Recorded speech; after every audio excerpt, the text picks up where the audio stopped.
القیا فی جہنم کل کفار عنید مناع للخیر معتد مریب الذی جعل مع اللہ الہا آخر فالقیاہ فی العذاب الشدید۔ جہنم میں ہر کفر کرنے والے، اناد رکھنے والے کو ڈال دو، خیر سے روکنے والے، حد سے بڑے ہوئے شک کرنے والے اور شک میں مبتلا کرنے والے کو، جو اللہ کے ساتھ اور الہ مقرر کرتا تھا، پس تم دونوں اس کو سخت عذاب میں ڈال دو۔ یہ سورہ قاف کا ہی ایک تسلسل ہے، اور اس میں پچھلی آیات میں موت کا ذکر تھا، پھر دوبارہ زندہ ہونے کا، پھر جب دوبارہ زندہ ہوگا تو دو فرشتے ہوں گے، ایک ہانکنے والا اور ایک گواہ۔ اب سائق اور شہید دو فرشتے۔ القیا جو ہے یہ تثنیہ کا صیغہ ہے، دو کے لیے، القی القیا دو کے لیے۔ عربی میں تثنیہ ہوتا ہے، اردو میں نہیں، انگلش میں بھی نہیں۔ انگلش میں واحد جمع تثنیہ کے لیے دو کا لفظ لگاتے ہیں، جبکہ عربی میں واحد تثنیہ اور جمع دو سے اوپر اب اس کی کوئی حد نہیں۔ القیا تم دونوں ڈال دو، تثنیہ یعنی سائق اور شہید دونوں فرشتے، فی جہنم جہنم میں، کس کو؟ کل کفار عنید، ہر کفر کرنے والے، اناد رکھنے والے۔ کفر کا کفر کے دو معنی ہیں، ایک کفران اور ایک کفر۔ کفار جو ہے اس کے دو آپ مادے کہہ سکتے ہیں، دو روٹ، کفر اور کفران۔ کفر کا معنی ہوتا ہے انکار حق، کفران کا معنی ہے نعمت کی ناشکری۔ تو کل کفار، ہر شخص جو اللہ کی نعمتوں کی ناشکری کرتا تھا اور اس کے حق کا انکار کرتا ہے۔ عنید اناد سے بغض رکھنے والا، جو اللہ کے بندوں کے ساتھ بغض رکھے، اللہ کے رسول صلی اللہ علیہ وسلم کے خلاف بغض رکھے، تو یہ تین خامیاں ہو گئی۔ ٹوٹل 10 خامیاں ان تین آیتوں میں، جن کی بنیاد پر انہیں دوزخ میں ڈالا جائے گا۔ حق کا انکار کرنے والا، اللہ کی نعمتوں کی ناشکری کرنے والا، اللہ کے بندوں کے ساتھ، اللہ کے رسول کے ساتھ، حق کے ساتھ اناد رکھنے والا۔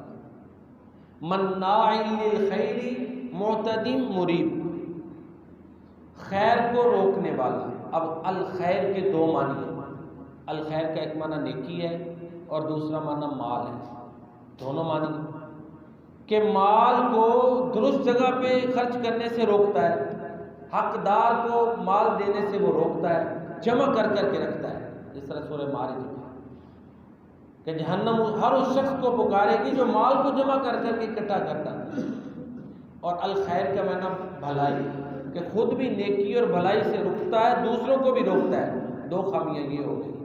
مناع للخیر، مال خرچ کرنے سے رکتا ہے، باز رہتا ہے، نیکی کے کاموں میں، بھلائی کے کاموں میں مال نہیں خرچ کرتا، اور دوسرا نیکی کے کام سے روکتا ہے، خود بھی رکتا ہے، اوروں کو بھی روکتا ہے۔ معتدین، اس کی زندگی میں اعتدال نہیں، حد سے بڑا ہوا ہے۔ معتدین اعتدال سے عدوان، کسی چیز کا اپنی لمٹ کو کراس کر جانا۔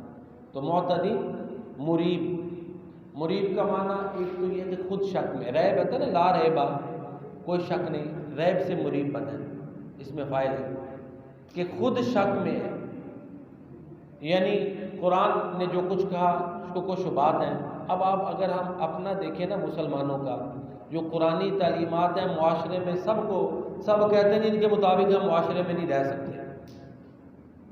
تو یہ کویشچن ریز ہوتا ہے کہ نہیں، سوال مریب شک ہے، اس کو قرآن کی تعلیمات پر شک ہے، رسول پر شک ہے، رسول کے احادیث پر شک ہے، مریب آخرت کے بارے میں شک ہے۔ اور مریب کا دوسرا معنی یہ ہے کہ دوسروں کو بھی شک میں مبتلا کرتا ہے۔ دونوں معنی، لازم متعدی، دونوں طرح یہ فعل استعمال ہوتا ہے۔